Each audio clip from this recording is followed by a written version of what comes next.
pillars. 6 critical pillars. And I'll try to speak very briefly to each of them. One of the things that we need to do in Anguilla and do urgently is find a way to diversify our economy. I was reading something just last week because there is a Latin America and the Caribbean conference in Miami in December, first week in December. And one of the things that will be discussed at this conference is the impact of Cuba opening up on the small states in the Caribbean. Guys, sobering. This is sobering. When Cuba opens up, the oxygen is going to be sucked out of the rest of the Caribbean economies. In fact, watch it happen. We need to be very creative right now in what we do to position Anguilla going forward. Guys, it is serious. A lot of other Caribbean islands are beginning to become very concerned about this. You see, Cuba has a very rich culture. Cuba has no crime. You get extremely good value for money in Cuba. Good value. It is an island that is self-sufficient in so many things, rich in culture, a wealth of knowledge, highly educated people, highly skilled people. Cuba poses a major threat to us. What we need to do in Anguilla is to quickly diversify this economy, quickly, like now. From where I sit, how do we need to do it?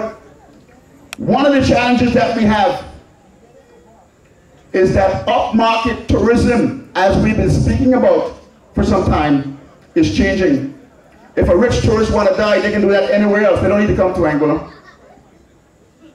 So what is happening? Our tourism product is challenged.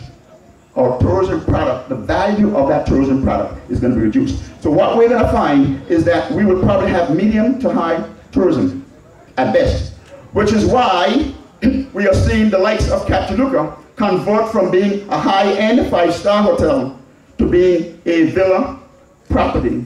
And by the way, they're not going to need 400 people to run the Captaluca of tomorrow, because they're going to be privately owned places and with a maximum of 390 rooms. But the obligation is that only 15% of them have got to form part of the hotel when completed.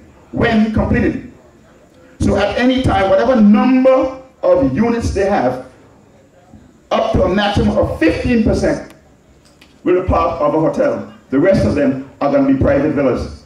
And the owners of the private villas are under no obligation to have their villa form part of the rental pool. This is a fact. I read it, I studied it, fact. So where we are is that our high-end tourism product is challenged. To my mind, what we need to do is we have got to stand ready to look at some niche markets in areas like health tourism, sports tourism, health tourism, sports tourism, and stuff of that nature, which will actually give us an opportunity to zero in on some opportunities whereby, for example, we can have folks come down here for cosmetic surgery, and we would actually have physicians like the likes of Lowell Hughes, but professionals living in North America and Europe come here and have those surgeries performed here, and people can recuperate in this environment. This is big business in Asia right now. So we can create an environment where people don't need to go as far away as Asia to have this done. That could happen right here in Anguilla. Yeah. So we've got to look at a number of niche opportunities around the tourism product, not just zero in on the tourism product as we know it today. Now, what has happened over the last 9 months thereabout should give us all cause to pause and say, if the tourism product falls off, the economy in Anguilla is destroyed. So we need to find ways of diversifying away from our primary exclusive reliance on tourism. One of the things I would like to suggest that we consider doing in this country is to look at what I call home site development. And home site development speaks to having an environment whereby we can actually have relatively wealthy North Americans and Europeans live among us. I'm talking about maybe about 4,000 to 5,000 couples dispersed all across this island. People would come and live in our society and spend upwards of $50,000 to $100,000 a year living among us. If you were to multiply 100,000 by 5,000, yeah, you will see that turns out to be a substantial amount of money, and we have additional consumers living in our society. What that does for us? What it does for us, we would get greater economies of scale. So food prices would come down, our insurance premiums on our cars will come down, because all of a sudden we have a lot more people who are actually participating in all the goods and services that's consumed in Anguilla. What we lack in Anguilla is critical mass. And people are saying that we need at least 25,000 people in Anguilla to form that critical mass. And that number will certainly help us to get somewhere there. So having a critical mass in Anguilla is critical, and it will help to drive our economy so that when tourism falls off, this will keep the economy going some. And we need vehicles, because you will actually have a lot of health professionals working for these people, because a lot of these people will actually be older folks. Yeah? So clearly our economy has got to be diversified, and our economy has got to be diversified soon.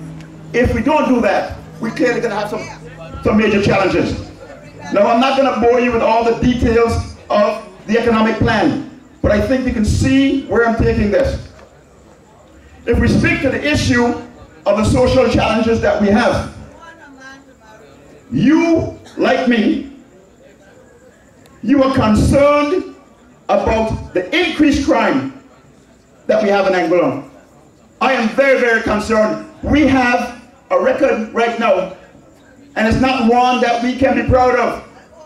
Anguilla has the highest per capita number of prisoners in the Caribbean. This is not something that you can be proud of. We have more prisoners as a percentage of our population than any other Caribbean island at the moment. It's a shameful statistic, but this is where we are. This is a reality of where we are. How do we change this? In 1991, when I came back to Anguilla, I came back in 1990, I was on a television program with Cuthbert Webster. And those of you who can recall those discussions in the days with Cuthbert Webster might recall this one. I said on that program with Cuthbert Webster, I said I was living in California for a number of years, and I saw the community that I was living in California deteriorate overnight. Gangs were formed, and people were being killed daily. Of course, I moved out of that neighborhood as soon as that started to happen. But gang violence destroyed California, Southern California. I said on television in 1991, if we don't address the problems of the youth in this country, we will have gangs in Anguilla, we will have crack cocaine in Anguilla, we will have people killing each other in Anguilla. I was told that I was a lunatic. People who were in government at the time said that I was a lunatic and I was an alarmist. Would you raise your hand tonight and say I really was not an alarmist? Aren't people out there killing each other in this island right now? Aren't people out there using crack cocaine in this island right now?